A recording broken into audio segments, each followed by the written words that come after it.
La planète Terre est un vaste territoire que l'humanité ne connaît pas encore complètement. De nos jours, il y a des terres vierges et des endroits inexplorés qui gardent une infinité de secrets. Mais qu'en est-il de ce qui se trouve en dessous de nous ? Il existe de nombreuses légendes d'êtres cachés dans des grottes que certaines cultures appellent intraterrestres. Ces histoires remontent à des centaines d'années, mais à mesure que les civilisations ont grossi et que les villes ont eu besoin de systèmes de canalisation plus importants, l'homme a conçu des tunnels souterrains pour rediriger tous les déchets de notre organisme.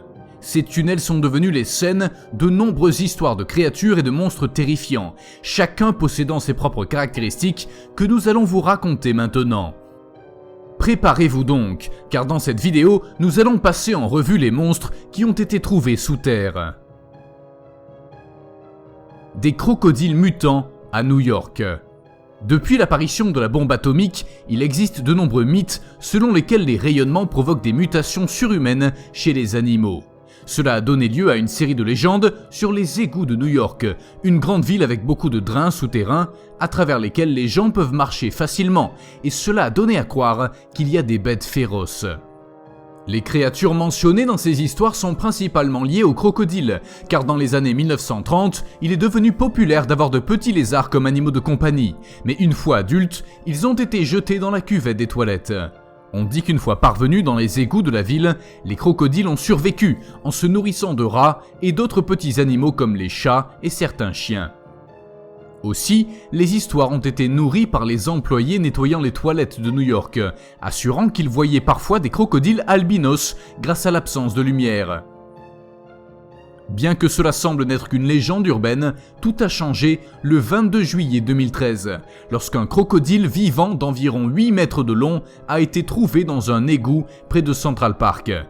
Dans son système digestif, des restes de rats, de chiens et même une montre bracelet ont pu être retrouvés, mais heureusement pas de mains.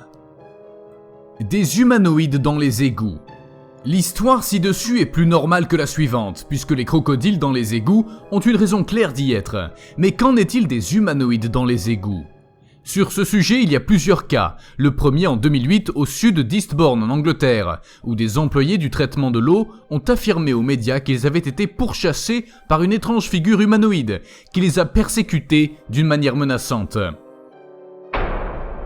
L'affaire a été suivie par un expert en événements paranormaux qui, bien qu'il n'ait pas trouvé de preuves convaincantes, a réussi à percevoir une forte présence maligne.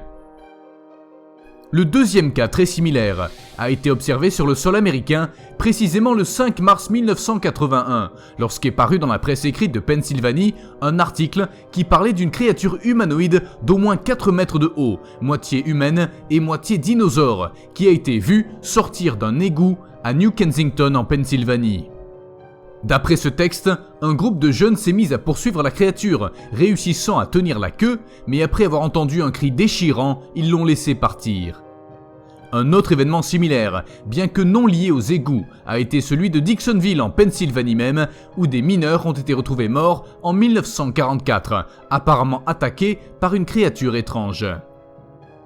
Nous passons maintenant à l'État de Caroline du Nord, où la terreur des créatures des égouts a également été ressentie lorsqu'en avril 2009, la Malfrus Construction Company, grâce à une caméra de surveillance qui traversait les égouts, a enregistré une étrange forme visqueuse avec une vie propre, collée au côté gauche du mur du tunnel.